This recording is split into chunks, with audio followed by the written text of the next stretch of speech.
Pagi ini juga satu berita yang paling kita tunggu-tunggu akhirnya terjadi dan berlaku. Perkara paling ditakuti oleh Lokman Adam akhirnya berlaku. Aku tak pasti sangatlah ini adalah ditakuti oleh Lokman Adam atau memang dia dah biasa dah. Habiskan kita tahu, kerana kita tahu Lokman Adam selalu turun naik mahkamah dengan kes saman fitnahnya dan dengan kes macam-macam lah. Akhirnya hari ini dikabarkan, disahkan satu laporan polis terhadap Lokman Adam kerana fitnah bahaya terhadap Perdana Menteri Ismail Sabri dan Tun Mahathir berkait rayuan SRC Najib Razak telah dibuat. Satu laporan polis akan dibuat terhadap ahli UMNO Lokman Adam berhubung satu fitnah berbahaya yang dilemparkan oleh beliau terhadap Yang Amat Berhormat Datuk Seri Ismail Sabri Yaakob dan Tun Dr. Mahathir Mohamad berkait rayuan terakhir SRC Datuk Seri Najib Razak. Laporan berkenaan akan dibuat pada hari ini Sabtu 27 Ogos di Ibu Pejabat Polis Daerah Subang Jaya disusuli dengan satu sidang media di perkarangan pintu masuk IPD berkenaan sekiranya ada kehadiran wakil-wakil media. Perincian kandungan laporan ini dan tujuan ia dibuat akan dijelaskan kepada media sekiranya ada wakil media hadir atau didedahkan kepada umum malam esok. Wakil-wakil media yang berminat boleh menghubungi Regi JC Rektadin untuk maklumat lanjut dan berhubung dengan laporan yang bakal dijelaskan itu di YouTube Regi JC Rektadin pada 9 malam ini. Sekian dulu untuk kali ini. Aku harap Lokman Adam dapat perhatian dan dapat mengambil perhatian tentang laporan polis terhadap Lokman Adam ini kerana fitnah berbahaya terhadap Perdana Menteri Ismail Sabri dan Tun Dr. Mahathir Mohamad berkait rayuan SRC Najib Razak. Yang aku hairan, Lokman Adam dengan berani secara terbuka, ada yang dia buat di live di Facebook dan juga ada juga di YouTube, beliau membalun secara terbuka Perdana Menteri Ismail Sabri. Bahkan beliau menceritakan perkara yang tak tahu kebenarannya. Aku pun tak tahu kebenarannya benar atau tidak, tapi memang Lokman Adam membalun sungguh-sungguh Perdana Menteri mereka sendiri datang daripada parti UMNO sendiri, yaitu Ismail Sabri Yaakob. Bersama dengan itu juga Puat Zarkasi juga membalun Ismail Sabri Yaakob di dalam kenyataannya baru-baru ini berkaitan dengan poster boy Barisan Nasional UMNO. Beliau kata poster boy Barisan Nasional UMNO seakan-akan lembek katanya. Itu dulu untuk pagi ini.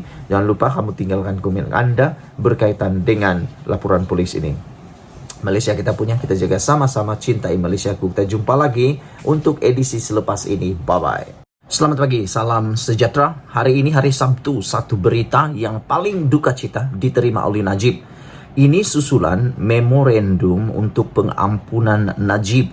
Aku fikir itu semua hampir jadi mustahil dan hampir duka cita serta jadi sia-sia kerana bekas Peguam Negara, bekas AJ iaitu Peguam Negara mengatakan bahawa pengampunan biasanya setelah menjalani 2/3 hukuman Najib.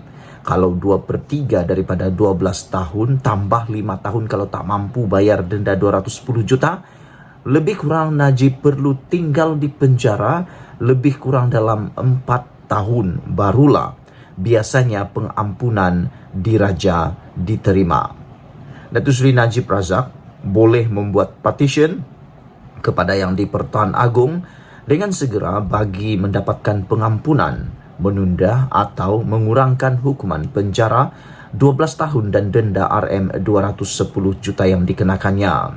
Bekas Peguam Negara Tan Sri Abu Talib Othman berkata, perkara 42 dalam kurungan 1 Perlembagaan Persekutuan memperuntukkan bahawa yang di-Pertuan Agong berkuasa memberi ampun, tunda hukum dan mengurangkan hukuman bagi segala kesalahan dibicara dan dilakukan dalam wilayah Persekutuan Kuala Lumpur, Labuan dan Putrajaya.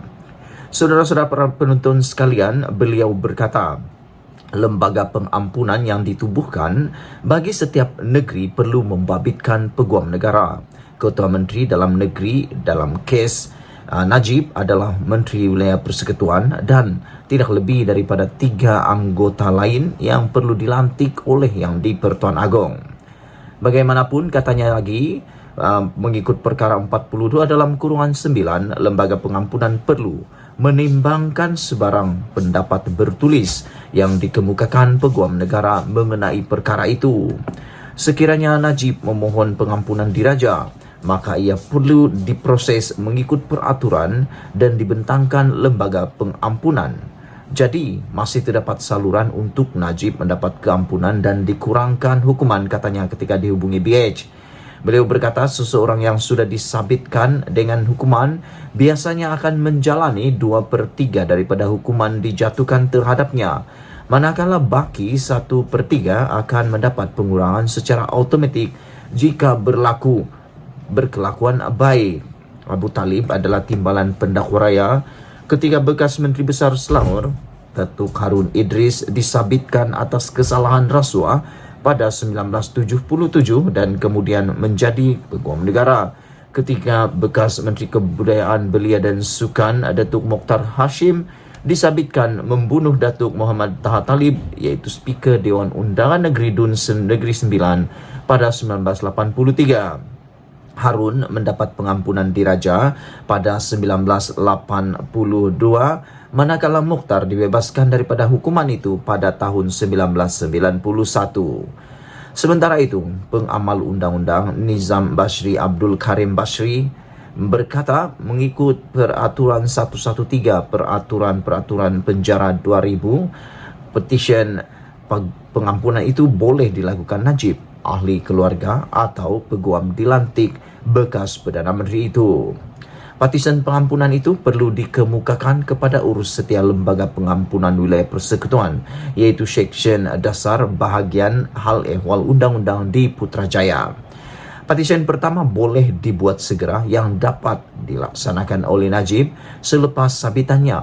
Namun, petisian kali kedua hanya dibenarkan apabila seseorang banduan sudah menyempurnakan 3 tahun dari tarikh sabitan. Sebagaimanapun, berdasarkan kes sebelum ini, khususnya membabitkan Harun Mokhtar dan Datuk Sri Anwar Ibrahim, mereka sudah menjalani sebahagian daripada hukuman sebelum suatu pengampunan diberikan, katanya. Pada Mei 2018, Anwar diberikan pengampunan penuh tanpa sebarang syarat oleh yang di-Pertuan Agong Sultan Muhammad ketika itu. Sekian dulu untuk kali ini. Jangan lupa tinggalkan komen anda tentang isu yang paling hangat pada pagi ini, yaitu Najib Tun Razak bakal akan tinggal di penjara Kajang atau Sungai Buloh dalam tempoh yang lebih lama.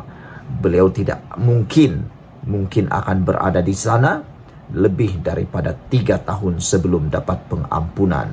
Pengampunan biasanya setelah jalani 2/3 hukuman, kata bekas peguam negara. Sekian dulu. Jangan lupa tinggalkan komen anda. Malaysia kita punya, kita jaga sama-sama. Cintai Malaysiaku. Bye-bye.